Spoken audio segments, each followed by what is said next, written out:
السلام علیکم ورحمۃ اللہ وبرکاتہ نحمدہ و نصلی علی رسولہ الکریم بسم اللہ الرحمن الرحیم۔ آپ حضرات اس ویڈیو کو مکمل دیکھیں، بہت ہی نصیحت آمیز واقعہ ہے اور کچھ نئی باتیں آپ حضرات کو سننے کے لیے ملیں گی جو آپ کے علم میں اضافہ کریں گی۔ آپ نے اگر ہمارے چینل کو سبسکرائب نہیں کیا ہے تو سبسکرائب کر دیں۔ چلیے واقعہ بیان کرتے ہیں۔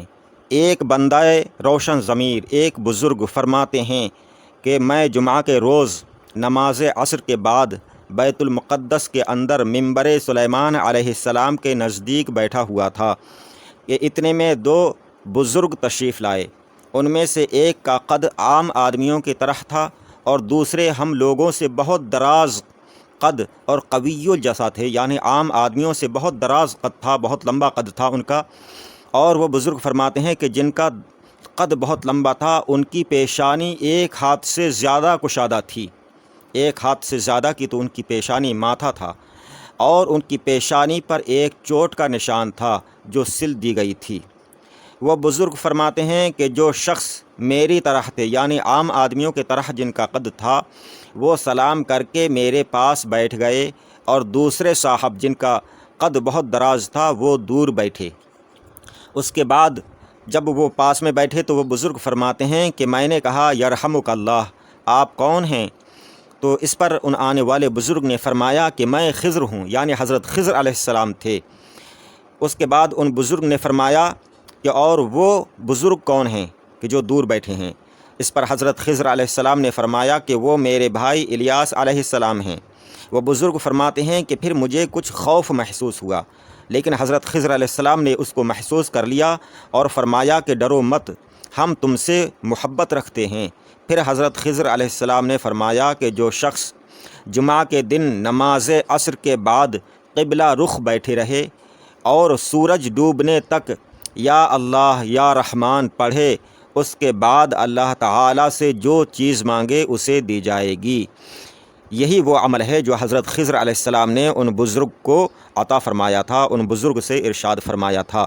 آپ حضرات بھی اس عمل کو کریں۔ کوئی بھی پریشانی، کسی بھی بلا میں، کیسی بھی مشکل میں آپ گرفتار ہوں، مبتلا ہوں، اس عمل کو کریں، انشاءاللہ تعالی وہ پریشانی، وہ مشکل آسان ہو جائے گی، وہ پریشانی دور ہو جائے گی، آپ کی وہ دعا قبول ہوگی۔ عمل آپ نے سنا اور پھر سنیں ایک بار کہ جمعہ کے دن نماز عصر کا سلام پھیرنے کے بعد فوراً یہ عمل شروع کر دینا ہے، اسی طرح سے بیٹھے رہنا ہے، کسی سے بات نہیں کرنا ہے۔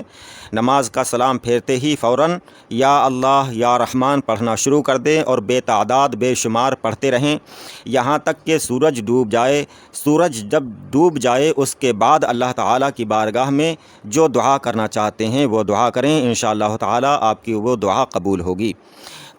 اب وہ بزرگ عرض کرتے ہیں، یہ عمل حضرت خضر علیہ السلام نے ان بزرگ کو ارشاد فرما دیا، بتا دیا۔ اس کے بعد ان بزرگ نے عرض کیا حضرت خضر علیہ السلام سے کہ آپ نے مجھ سے انس فرمایا، اللہ تعالیٰ آپ کو اپنے ذکر کا انس بخشے۔ اور ان بزرگ نے عرض کیا کہ کیا روئے زمین پر جتنے اولیاء اللہ ہیں آپ سب کو جانتے ہیں؟ تو حضرت خضر علیہ السلام نے فرمایا کہ معدوین کو جانتا ہوں۔ اس کے بعد ان بزرگ نے عرض کیا کہ معدوین سے کیا مراد ہے؟ اس پر حضرت خضر علیہ السلام نے فرمایا کہ جناب محمد الرسول اللہ صلی اللہ علیہ وسلم کا وصال ہوا تو زمین نے اللہ تعالیٰ کے حضور عرض کیا کہ میں قیامت تک کے لیے انبیاء اکرام علیہم السلام کے قدم سے محروم ہو گئی، اب مجھ پر کوئی نبی نہیں چلے گا۔ تو اللہ تعالیٰ نے زمین سے ارشاد فرمایا، زمین کی طرف وحی کی کہ بہت جلد اس امت کے اندر میں ایسے لوگوں کو پیدا کروں گا جو انبیاء کرام کی طرح ہوں گے اور ان کے قلوب انبیاء پر ہوں گے، یعنی ان کے دل انبیاء کرام کے دل کی طرح ہوں گے۔ اس پر ان بزرگ نے حضرت خضر علیہ السلام سے عرض کیا کہ وہ لوگ کتنے ہیں کہ جن کے قلوب انبیاء کی طرح ہوں گے؟ تو حضرت خضر علیہ السلام نے فرمایا کہ 300 اولیاء، 70 نجبہ، 40 اوتاد، 10 نقبہ، 7 عرفہ، 3 مختار اور ایک ان میں غوث ہیں، جو سب سے اونچے درجے کے ہیں۔ وہ ایک ہیں، وہ غوث ہیں۔ جب غوث کا انتقال ہو جاتا ہے تو 3 مختاروں میں سے ایک کو ان کی جگہ رکھا جاتا ہے۔ اسی طرح سے 3 مختاروں میں سے کسی ایک کی جگہ 7 عرفہ میں سے ایک کو ملتی ہے، اور 10 میں سے ایک اس کی جگہ، اور 40 میں سے ایک ان کی جگہ، 70 میں سے ایک ان کی جگہ، 300 میں سے ایک ان کی جگہ، اور اہل دنیا میں سے ایک ان کی جگہ رکھا جاتا ہے، یعنی 300 میں داخل کر دیا جاتا ہے۔ کسی عام انسان کو اللہ رب العزت ولایت عطا فرما کر اور 300 اولیاء کرام میں داخل فرماتا ہے، اور یہی سلسلہ حضرت خضر علیہ السلام نے فرمایا کہ یہی سلسلہ سور پھونکے جانے تک قائم رہے گا، یعنی قیامت آنے تک قائم رہے گا۔ ان میں سے بعض کا قلب، حضرت خضر علیہ السلام نے فرمایا کہ ان میں سے بعض کا قلب حضرت موسیٰ علیہ السلام کی طرح ہے، اور کسی کا دل حضرت عیسیٰ علیہ السلام کی طرح ہے، اور کسی کا دل حضرت نوح علیہ السلام کی طرح ہے، اور کسی کا دل حضرت ابراہیم علیہ السلام کی طرح ہے۔ وہ بزرگ فرماتے ہیں کہ حضرت ابراہیم علیہ السلام کا نام سن کر میں نے تعظیماً عرض کیا کہ حضرت ابراہیم علیہ السلام کے قلب کی طرح بھی کسی کا قلب ہے؟ تو حضرت خضر علیہ السلام نے فرمایا کہ ہاں، اور بعض کے قلب حضرت جبرائیل علیہ السلام، اور کسی کا قلب حضرت داؤد علیہ السلام، اور کسی کا قلب حضرت سلیمان علیہ السلام کی طرح ہوتے ہیں۔ حضرت خضر علیہ السلام نے اور آگے ارشاد فرمایا کہ کیا تم نے اللہ تعالیٰ کا یہ قول نہیں سنا؟ اللہ تعالیٰ فرماتا ہے فَبِهُدَاهُ مُقْتَدِهْ، یعنی ہر نبی کا انتقال ہونے سے پہلے اس کی طرح ایک انسان پیدا ہو جاتا ہے جو نبی کے نقش قدم پر چلتا ہے، اور ایسا قیامت تک ہوتا رہے گا۔ ان 40 آدمیوں میں سے اگر کوئی ان 10 کے قلب پر مطلع ہو تو اس کا قتل و خون حلال جانیں گے، اسی طرح 70 میں سے کوئی اگر 40 میں سے کسی کے قلب پر مطلع ہو تو اس کا قتل حلال سمجھیں گے۔ اب حضرت خضر علیہ السلام نے ان بزرگ سے فرمایا کہ کیا تم نے میرا اور حضرت موسیٰ علیہ السلام کا واقعہ نہیں سنا؟ اس کے بعد ان بزرگ نے حضرت خضر علیہ السلام سے عرض کیا کہ حضرت آپ تناول کیا فرماتے ہیں؟ تو حضرت خضر علیہ السلام نے 2 چیزوں کا نام لیا، ایک پرند اور ایک اجوائن کی طرح کوئی چیز ہوتی ہے وہ بتائی۔ اس کے بعد ان بزرگ نے عرض کیا کہ حضرت الیاس علیہ السلام کیا تناول فرماتے ہیں؟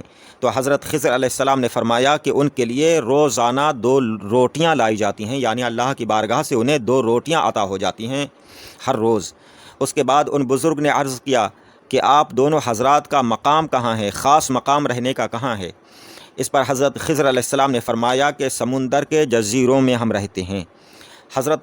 ان بزرگ نے عرض کیا حضرت خضر علیہ السلام سے کہ آپ حضرات آپس میں کب ملتے ہیں؟ اس پر حضرت خضر علیہ السلام نے فرمایا کہ جب کسی ولی اللہ کا وصال ہوتا ہے تو ہم نماز جنازہ میں شریک ہوتے ہیں اور وہیں ملاقات ہو جاتی ہے۔ اور اس کے بعد حضرت خضر علیہ السلام نے فرمایا اور اس کے علاوہ جب حج کا زمانہ آتا ہے تو حج میں شریک ہوتے ہیں ہم دونوں، وہاں ملاقات ہو جاتی ہے اور ہم دونوں ایک دوسرے کے بال تراشتے ہیں۔ اس کے بعد ان بزرگ نے عرض کیا کہ جن اولیاء کرام کا آپ نے ذکر فرمایا ہے برائے کرم مجھے ان کے اسماء سے باخبر فرمائیں، ان کے نام بتائیں۔ تو حضرت خضر علیہ السلام نے ان بزرگ کے جواب میں ارشاد فرمایا، اپنے جیب سے ایک کاغذ نکالا جس پر سب اولیاء کرام کے نام لکھے ہوئے تھے، وہ انہیں ان بزرگ کو حضرت خضر علیہ السلام نے وہ پرچہ دکھایا۔